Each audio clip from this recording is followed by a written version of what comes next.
ആശാപ്രവർത്തകരുടെ കേന്ദ്ര കുടിശ്ശികയിൽ സഭയെ തെറ്റിദ്ധരിപ്പിച്ചിരിക്കുകയാണ് കേന്ദ്ര ആരോഗ്യമന്ത്രി ജെ.പി. നദ്ദ. കേരളത്തിന് നൽകാനുള്ള വിഹിതത്തിൽ വീഴ്ച വരുത്തിയിട്ടില്ലെന്നും ഫണ്ട് വിനിയോഗത്തിൽ കണക്കുകൾ ലഭ്യമാക്കാനുണ്ടെന്നും ജെ.പി. നദ്ദ രാജ്യസഭയിൽ പറഞ്ഞിട്ടുണ്ട്.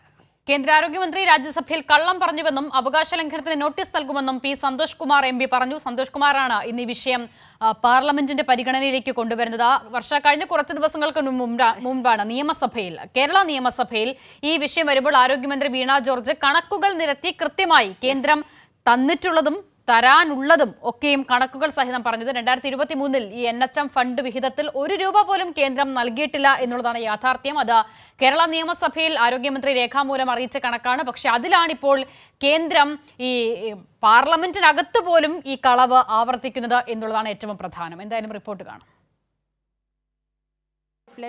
ആശാപ്രവർത്തക സ്കീമിനായി കേന്ദ്ര സർക്കാർ വിവിധ സംസ്ഥാനങ്ങൾക്ക് നൽകാനുള്ള കുടിശ്ശിക നൽകണമെന്നാവശ്യപ്പെട്ട് ഹരിയാനയിലെ BJP MP രേഖാ ശർമ്മ ഇന്നലെയാണ് രാജ്യസഭയിൽ വിഷയം ഉന്നയിച്ചത്. 24 മണിക്കൂർ തികയും മുമ്പ് BJP MPയെ തള്ളി സഭയെ തെറ്റിദ്ധരിപ്പിക്കുകയാണ് കേന്ദ്ര ആരോഗ്യമന്ത്രി ജെ.പി. നദ്ദ. ആശാ സ്കീമിൽ കേരളത്തിന് എല്ലാ കുടിശ്ശികയും നൽകിയെന്നായിരുന്നു രാജ്യസഭയിൽ ജെ.പി. നദ്ദയുടെ പ്രസ്താവന. കേരളം ഫണ്ട് വിനിയോഗിച്ചതിന്റെ കണക്കുകൾ നൽകാനുണ്ടെന്ന ആരോപണവും കേന്ദ്രമന്ത്രി ഉയർത്തി.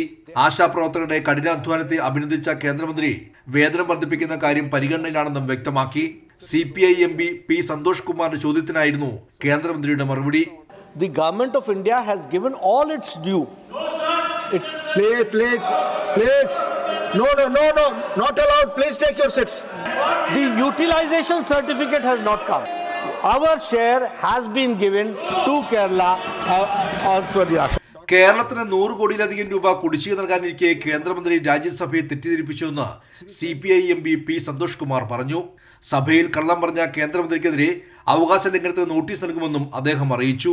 കേരളത്തിന് ഒന്നും കൊടുക്കാനില്ല എന്നുള്ള പാടി 100 ആണോ 80 ആണോ 600 ആണോ എന്നുള്ളത് ഇരിക്കട്ടെ, അതിനപ്പുറത്തേക്ക് ഒന്നും കൊടുക്കാനില്ല എന്നുള്ള വളരെ തെറ്റായ ഒരു മറുപടി പറഞ്ഞു.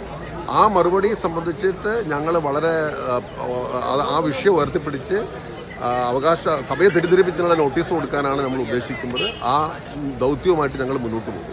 അതിനിടെ ആശാപ്രവർത്തകരുടെ ഓണറേറിയത്തിൽ പ്രാഥമികമായ ഉത്തരവാദിത്വം സംസ്ഥാന സർക്കാരിനാണെന്ന് കേന്ദ്ര ആരോഗ്യ സഹമന്ത്രി പ്രതാപ് റാവു ജാദവും രാജ്യസഭയിൽ അറിയിച്ചു. അഡ്വക്കേറ്റ് ഹാരിസ് ബിരാൻ എംപിയുടെ ചോദ്യത്തിനായിരുന്നു മറുപടി. കൈരളി ന്യൂസ്, ദില്ലി.